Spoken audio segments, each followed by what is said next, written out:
ప్రజలకు ప్రభుత్వానికి వారధిలా పనిచేసే జర్నలిస్టులు సమాజానికి వెన్నెముక పాత్ర అని దౌలతాబాద్ మండల ప్రెస్ క్లబ్ అధ్యక్షులు లింగాల రాజిరెడ్డి అన్నారు. సిద్దిపేట జిల్లా దౌలతాబాద్ మండల ప్రెస్ క్లబ్ అధ్యక్షునిగా రెండవసారి ఎన్నికైన లింగాల రాజిరెడ్డికి ప్రెస్ క్లబ్ పక్షాన కృతజ్ఞతలు తెలిపిన తోటి జర్నలిస్టులు ఈ సందర్భంగా అధ్యక్షుడు రాజిరెడ్డికి ప్రెస్ క్లబ్ గౌరవ అధ్యక్షులు బ్యాగరి శంభులింగం శాల్వా కప్పి ఆహ్వానించారు. ఈ సందర్భంగా వారు మాట్లాడుతూ సమాజ సేవలో జర్నలిస్టుల పాత్ర కీలకమని, సమాజాన్ని జాగృతం చేయడంలో జర్నలిస్టులు ప్రజలకు ఎంతో అవసరమని కొనియాడారు.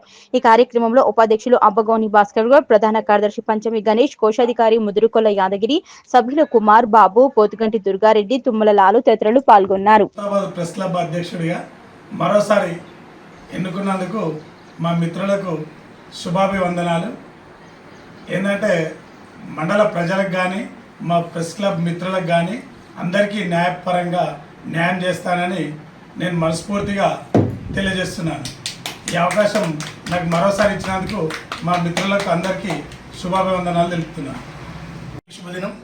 ఈరోజు లింగాల రాజిరెడ్డి గారిని రెండవసారి దౌలతాబాద్ ప్రెస్ క్లబ్ అధ్యక్షుడిగా నియమించడం అందరికీ సంతోషకర విషయం. ఎందుకంటే అందరికీ ఆత్మీయుడిగా ఉంటూ అందరి మనవిలు పొందుతూ ఆ పార్టీలకు అతీతంగా ఆ ప్రజలకు అనుకూలంగా జీవించే వ్యక్తి మరోసారి ప్రెస్ క్లబ్ సభ్యుల సహకారంతో రెండవసారి అధ్యక్షుడిగా కొనసాగిస్తున్నాం.